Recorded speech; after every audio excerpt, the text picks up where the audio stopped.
ಎಲ್ಲರಿಗೂ ನಮಸ್ಕಾರ. Welcome to Soumya media channel and day 1 of Navratri.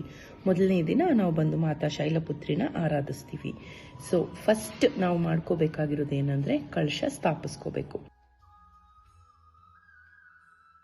ಮೊದಲು ಒಂದು ಕೆಂಪು ಬಟ್ಟೆ ಹಾಕ್ಕೊಂಬಿಡಿ. ಅದಾದಮೇಲೆ ಒಂದು ಬೌಲ್ ಅಥವಾ ಪ್ಲೇಟ್ ಅಲ್ಲಿ ನಾನು ಕುಂಬಿಂದ ತಂದಿದ್ದ ಮಣ್ಣು ಸ್ವಲ್ಪ ಹಾಕ್ಕೊಂಡಿದ್ದೀನಿ. ಅದ್ರ ಮೇಲೆ ಸ್ವಲ್ಪ ಅಕ್ಕಿ ಹಾಕ್ಕೊಂಡೆ. ಒಂದು ಮಣ್ಣು ಮಡಿಕೆಯಲ್ಲಿ 3 ಸತಿ ಸುತ್ತಿ ಒಂದು ದಾರ ಕಟ್ಟಬೇಕು.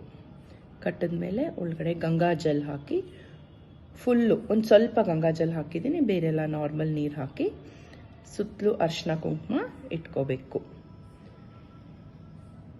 ಅದಾದಮೇಲೆ ಸ್ವಸ್ತಿಕ್ ಬರ್ಕೊಂಡೆ. ಇವಾಗ ಅರಿಶಿನ ಹಾಕ್ಕೊಂಡೆ, ಅಡಿಕೆ, ಒಂದೇ ಒಂದು ಲವಂಗ, ಒಂದು ಏಲಕ್ಕಿ, ಒಂದು ಕಾಯಿನ್, ಸ್ವಲ್ಪ ಅರಿಶಿನ ಕುಂಕುಮ.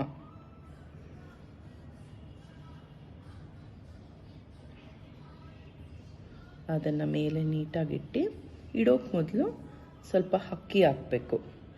ಆ 4 ವಸ್ತುಗಳು ಏನೇನು ಹಾಕಿದ್ವೋ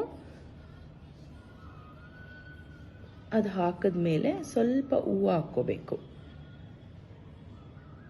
ಅದಾದಮೇಲೆ ವೀಳ್ಯದೆಲೆ, ಅರಿಶಿನ ಕುಂಕುಮ ಹಚ್ಚಿ 5 ಎಲೆ ಇಟ್ಟು, ತೆಂಗಿನಕಾಯಿ ಇಟ್ಟು ಅರಿಶಿನ ಕುಂಕುಮ ಅದಕ್ಕೂ ಹಚ್ಚಿ 5 ಎಲೆ ಏನಕ್ಕೆ ಇಡ್ತೀವಂದರೆ ಅದು ಪಂಚಭೂತಗಳನ್ನು ರೆಪ್ರೆಸೆಂಟ್ ಮಾಡುತ್ತೆ.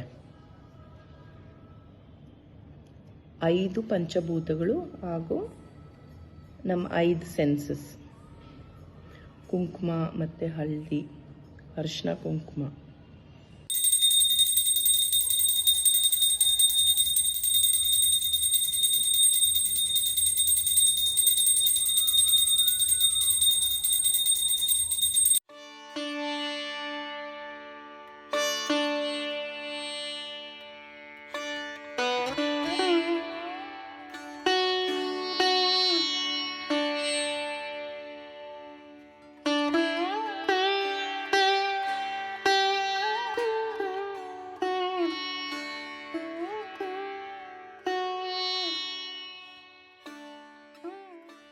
ನಮ್ಮ ಮನೆ ಹತ್ರ ಇರೋ ದೇವಸ್ಥಾನಕ್ಕೆ ಬಂದ್ವಿ, ದರ್ಶನ ಮುಗಿಸ್ಕೊಂಡ್ವಿ. ನಾನು ನನ್ನ ಹಸ್ಬೆಂಡ್, ನಮ್ಮಮ್ಮ ಎಲ್ಲ ಬಂದಿದ್ದಾರೆ, ಅವರು ದರ್ಶನ ಮಾಡ್ತಾ ಇದ್ದಾರೆ.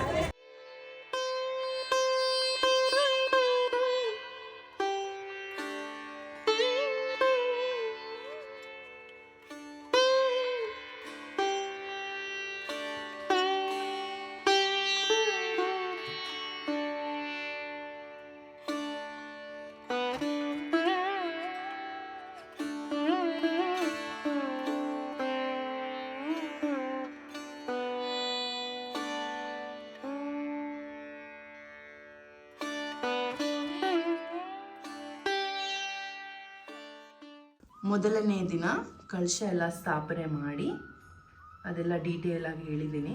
ಒಂದು ದೀಪ ಹಚ್ಚಿದ್ದೀನಿ. ನಾನು ಯಾವಾಗಲೂ ಮನೇಲಿ 2 ದೀಪ ಹಚ್ಚಬೇಕು, 1 ಅಥವಾ 3 ಹಚ್ಚಬಾರ್ದು.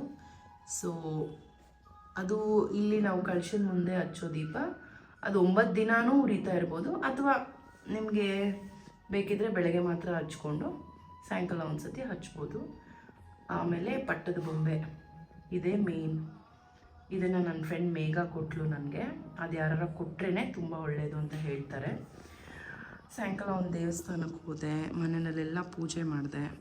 ಈ ರೀತಿ ನನ್ನ ಡೇ 1 ಆಫ್ ನವರಾತ್ರಿ ಮುಗೀತು. ಎಲ್ಲರಿಗೂ ಒಳ್ಳೆಯದಾಗಲಿ. ನಮಸ್ಕಾರ.